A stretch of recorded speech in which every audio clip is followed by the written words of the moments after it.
Say yes to the present moment and see how life suddenly starts working for you rather than against you. And from Nippon Metta, surrender isn't a sacrifice of the known, but rather a celebration of the infinite. We imagine, this is from Jack Kornfield in Mystery of Life. We imagine that we can change the world and then be happy, but it's not by moving the rocks that we find happiness and awakening, but by transforming our relationship to them. In Isaiah 45:9, what sorrow awaits those who argue with their Creator? Does a clay pot argue with its maker? Does the clay dispute with the one who shapes it, saying, "Stop, you're doing it wrong"? Does the pot exclaim, "How clumsy can you be"?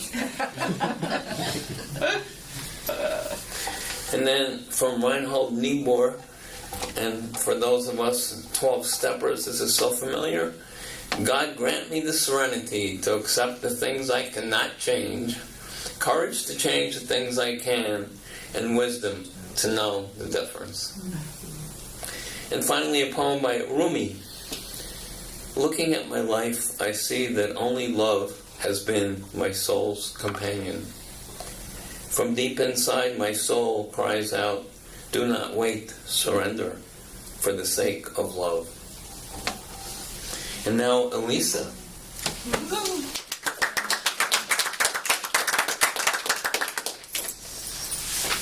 Wow, such a lovely beginning. So,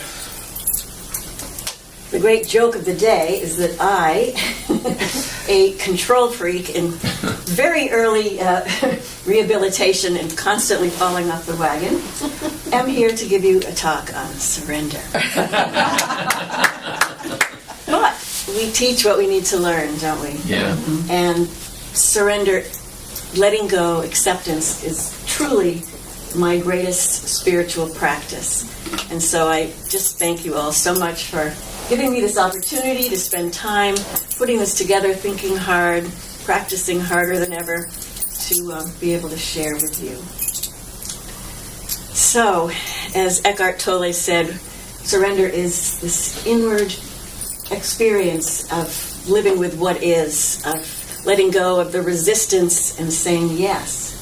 Can you feel the difference? Just do that for a minute with your bodies. No! No! Versus yes. Do you feel that? Yeah. And there's so much that happens when we surrender, physically and on every other level. And I agree with you. I don't like the title. I was kind of pressured a few weeks ago to come up with a title.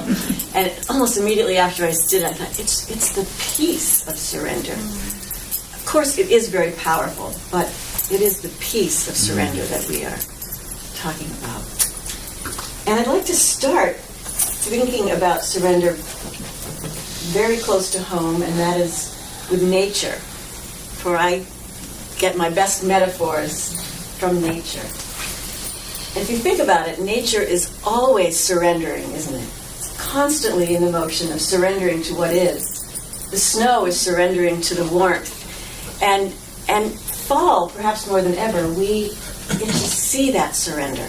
We watch as the trees surrender their leaves, their fruit, their seeds to the ground. We watch as the leaves surrender their bodies to become soil and the seeds open to become new life. And the animals surrender to the cold, and they go underground and under the water and they hide for the winter. Can you imagine if the animals said, "No, I'm not going just because it's cold"? I mean, it would be, as Eckhart Tolle said, futile, right? I think we're the only ones who say no, don't we? So I was thinking about, why is it that all of nature surrenders so beautifully? And I think it's there in the words that you said this morning. They know intrinsically that they are one. They're completely one with what is. They're totally connected to the divine. So there's no question. They just are, and this is what is. And they go with it. I think it's only as human beings who have the gifts of thought and ego and all the things that come with it that allow us to say no. But we are very connected, and this is, I think, our goal, isn't it? It's our faith that is our connection to the oneness that we all have. So I thought I would start with a story, a folk tale that helps me. It's a teaching tale that helps me to practice in daily life, thinking about surrendering. And this is a folk tale from India. Long ago in India, there was a king who ruled over vast areas of land. His storehouses were full of wealth, and his armies were plenty, and he had many advisors. But of all his advisors, there was one that he held most dear. He was a little short fellow named Burble, and Burble was so special to him because he was very loyal, always at the king's side. And the advice that he gave the king always seemed to be true. But he had one very strange habit, that no matter what you said to him, good news or bad, he would answer in the same way. He would smile and put his finger in the air and say, "Ah, that is good." You could tell him enemy soldiers are approaching, and he would say, "What? Ah, that is good." You could say the crops are failing for the third year in a row, and he would say, "Join me." "Ah, that is good." The king often wanted to say, "Ah, that is very annoying." But he held his tongue because Burble's advice did almost always seem to prove true. Until one day. It was the hot and dry season, and the king and his advisors had gone out on horseback to hunt in the forest. The buzz of insects and foliage was close in the air, and all of a sudden, this serpent dropped straight in front of the king's horse. The horse reared up, bucked the king off, but he kept the reins. And so the horse was dragging him in and out of the trees until at last his boot caught on a root, and he lost the horse and fell to the ground. All of the advisors jumped off of their horses and they ran over and they said, "Your Highness, what's happened?" And they pulled off the boot. To their horror, his big toe had been all but severed. They dropped to their knees and began to care for him, saying, "Your Highness, we are so terribly sorry. How could this happen? This is awful." One of them even said, "I wish it had been me, Your Highness." But what does Burble say? "Ah, that is good." King says, "How could you say it is good? When a king loses his toe, there's nothing good about it. You're a fool. You're a menace. You're fired from your job. You go back to the palace. You move out and you live in a stable and shovel stuff." But as Burble turned to go, the king distinctly saw him smile, put his finger in the air and say, "Ah, that is good." The king said, "Oh, he's a fool. It must have been luck all these years." Well, they took the king back to the palace and removed his big toe, and he learned in time to walk without it. About a year went by, and the king decided it was time to go survey the boundaries of his vast properties. And again he went out with some of his advisors riding along. And when they reached the furthest part, suddenly they were ambushed by some tribesmen from across the border, and so loud and wild were they that the king's men, they scattered in all directions. And seeing the king and his finery, they grabbed him down from his horse, dragged him back to the village, stripped him of his clothes, bathed him, oiled and painted him, and tied him to a pole in the center of the village. His heart was pounding as loudly as the drums, and suddenly he saw another equally painted and oiled man coming towards him with a large machete, and he was waving it this way and that, and he was looking at the king from every angle. At last he said, "Stop!" and the music stopped. "This one is no good. We cannot sacrifice to our God one who has already been cut."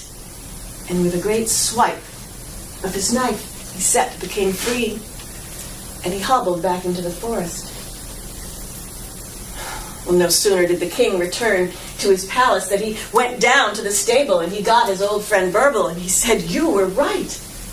It was good that I lost my toe. If I had not, I would have been sacrificed today in a ceremony. But I don't understand why you said it was good when I fired you from your job."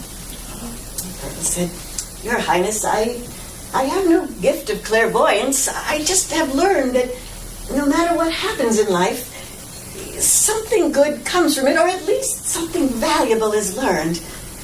I had no idea what was good about me getting fired until just now. But you recall how loyal I was, ever at your side. I would have followed you to that village. And being in possession of all fingers and toes, I suspect I would have been next in line for the sacrifice. Ah, said the king. That is good. And you are good. And you will rule beside me from this day forward. And he did. And no matter what happened, good or bad, the two of them would smile, put their fingers in the air and say, ah, that's good. Now, we know that not everything that happens in life is good, and I think it makes, works well in the story, but I think what I try to say is, it is what it is, right? Because good is a judgment. Some things are good, some are bad. But if we can try and just see that, look what is, we open ourselves to that curious place of greater peace and surrender, so that we're not moving the rock, we're being curious about it and learning to live with it differently. So, what else helps me to think about surrender, to think about finding that faith and that oneness? Well, first of all, it's the way I story who I am and what I'm doing here on Earth. That's the basis, right? That's why I like unity. Not that you all have an identical set of ideas to me, but it feels close, that I believe I'm a soul that's come here to heal, so that I am more open to be a perfect vessel for God's love, so that I can share the light and experience the light. And when I keep that in mind, then it helps all things to see that I'm on a journey, and whatever happens is going to help me in that aim, especially if I let it. So that's what helps me, is to keep returning to that memory of who I am. And I'd like to share another story that really lets you know sort of how, I guess it was one of the early stories that helped me understand what surrender can mean and can do.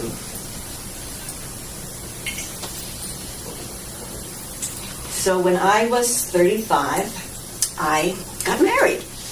I thought I was very old back in those days to be getting married. Now it's much more normal. But I really wanted children so much. And so when my husband was ready, we started trying to have a child, and I did get pregnant. But it ended almost immediately in a miscarriage. And I was sad and disappointed, but we tried again, and maybe 5 or 6 months later, I was pregnant again. And I was so excited when I reached the 3-month mark. I thought, oh, this is fabulous, this is great. And I told my family, my friends, I told the people I worked with, I told the people in the restaurant we often went to, I told the butcher and the baker, and even the candlestick maker knew that Elisa was pregnant. But around the 4th month, just after I started to bleed, and I called the doctor, and she said, well, just take it easy, put your feet up, probably okay. And so I did, but it didn't stop, and went on for a few days. And my husband and I were supposed to go to a wedding at the Cambridge Friends Quaker Meeting House, which is where I often attended back in those days. And the doctor said, well, I think you might as well go. I was supposed to read a poem in the service. So we decided to go, but by the time we got there, things had really sped up, and it was clear that I was losing this pregnancy. So we went and we sat in the meeting hall, which is this wonderful, huge, big room with glass windows on all sides and benches. And I sat and I mostly it's in silence at the meeting house, where you listen inside for God, and there's very little talk. A little bit more in a wedding, but still mostly quiet. And I was just sitting there pleading with God, reverting back to the old guy in the sky who gives something here and takes it away there, right? God, please do not let this happen. I need this. I need this. Please, God, what's wrong with me? Why isn't this working? Please, God, please, I need this. I've told everyone, what are people going to say about me? On and on I went. And it felt terrible. I can feel it now, just terrible. Well, I stood up and read the poem in the fakest smile I could muster, sat back down and went right back to my, please, God, please. When suddenly I realized, I know how to pray. This is not how to pray. And as soon as I said that, I had this image of myself and what I was doing. I was in this swiftly flowing river with deep water, and I was clinging with all my might to the grass on the bank, and the water was pulling me downstream, and I was holding on. And as soon as I realized that this wasn't how I wanted to be with God, I said, okay, God, I'm just going to put you in charge here. You know best. And I let go, and I went down the river. And the second I did, I just had this most amazing feeling of peace that came over me. It was total peace. Wow, see? I'm not making this up, am I?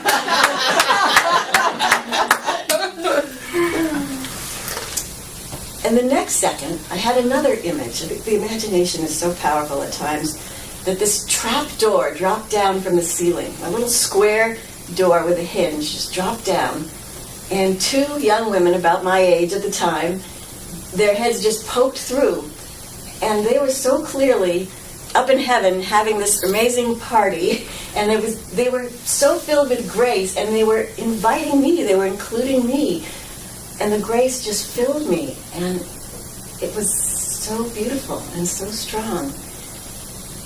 And it stayed with me. The grace,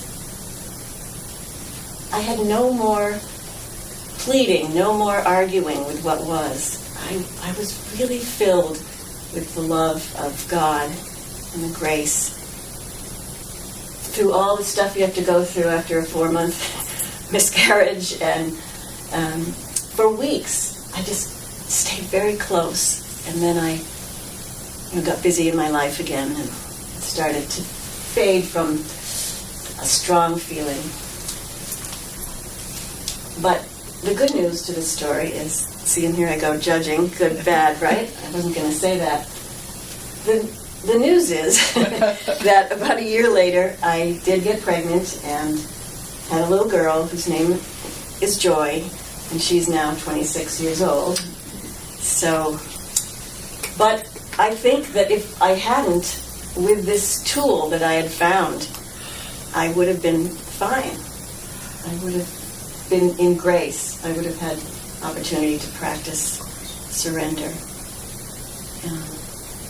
So a big part of my practice with surrender is my gratitude practice, which is going back over in my mind every time, going over all the things in my life that have happened that have felt like moments of surrender, moments of grace.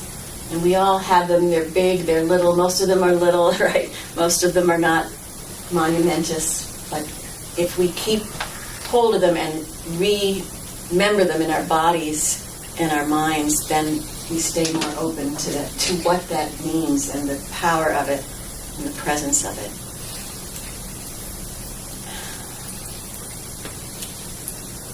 So, what else helps?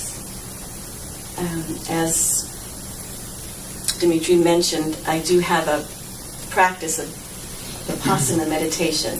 Vipassana is the most common form practiced in the West. It basically means seeing what is. It's simply being with the breath, watching it come in and out as your anchor to the present moment. And I've done some retreats, learning about Buddhism. To me, I need my connection to God, but it very much helps me to practice the everyday surrender. Because the Buddha said that the whole root of suffering is attachment, that what we're attached to is going to bring us suffering, because things don't always go our way, do they? Not usually. But if we can let go and be with what is, we can flow down that river of peace. So I love the practice. What it means to me is it's not only practicing being in the present moment, but it's doing so with curiosity and welcoming and compassion for what is. And that's where I really make the connection between my spiritual connection to God and, the love inside that I'm looking for, is when I turn inside and I practice welcoming whatever is there. Look what's here. Okay, there's such sweetness to that, isn't there? Mm-hmm. It's such lovingness. Look what's here. There's anger here. There's such loneliness here. There's pain. The Buddha said that pain is like an arrow, right? Things happen in life and we get stabbed with an arrow. And pain is inevitable. Stuff happens, right? It happens and it hurts. There's loss, there's grief, there's sadness, there's fear and anger. If we can meet it simply as, oh, look, of course, oh, darling, of course, there's pain here. We can heal. We can make peace. But what we do instead is we stick ourselves with a second arrow right in the same spot. The arrow of story, of meaning we make about it. Why did this happen to me? This shouldn't have happened. What does this say about me? I feel so ashamed. Why did they do that to me? What's wrong with them? Right?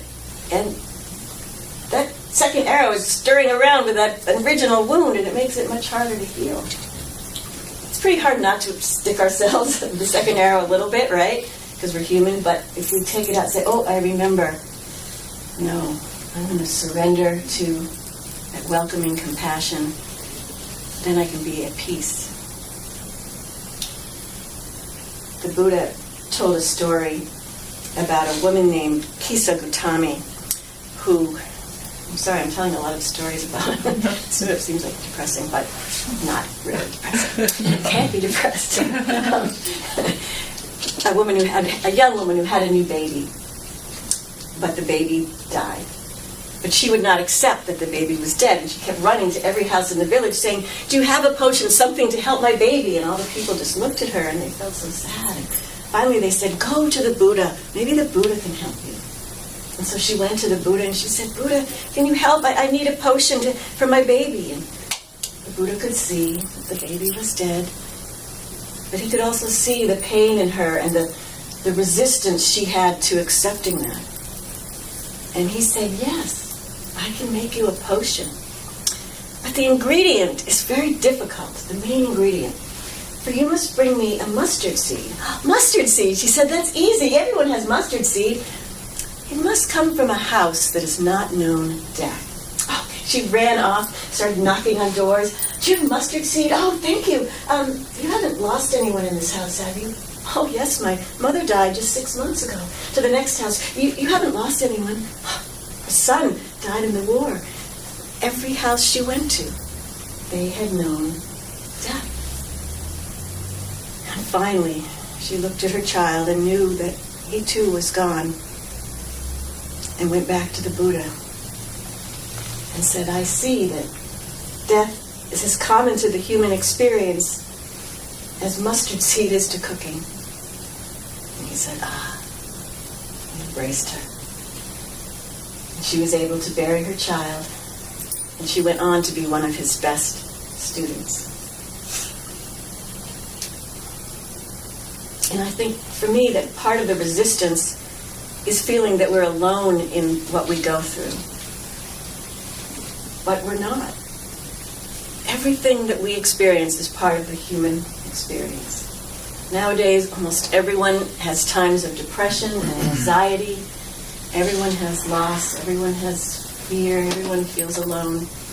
If we can just remember that we are not alone, if we can just picture in our mind, sometimes I imagine in me, if I'm having a strong feeling, I imagine these invisible threads to all the people in the world who right now are feeling what I'm feeling. Just can you imagine how many people right now are feeling, I don't know, sad, right?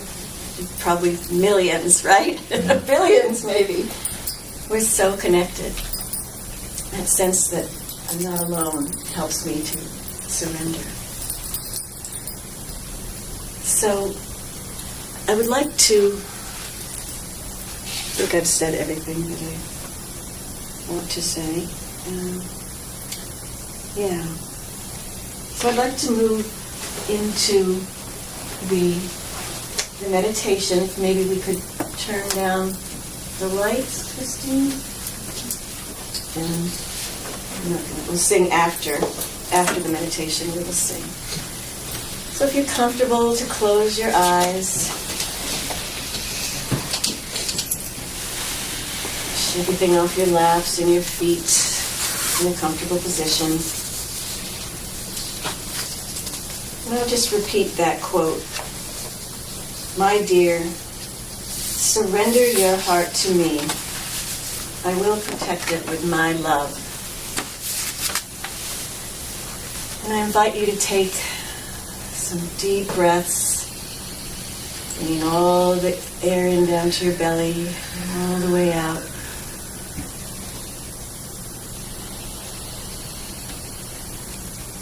And as you do, feel your body surrendering to the chair, to the floor.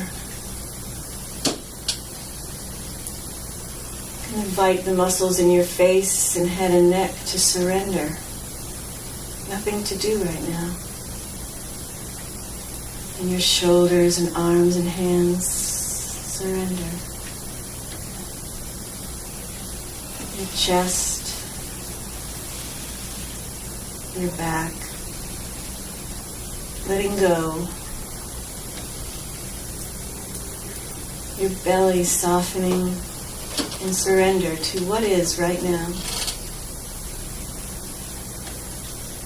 Your hips and pelvis, your buttocks, giving their weight to the chair. Thighs, knees, calves, and shins, all the way down to your feet. Letting be, right here, right now.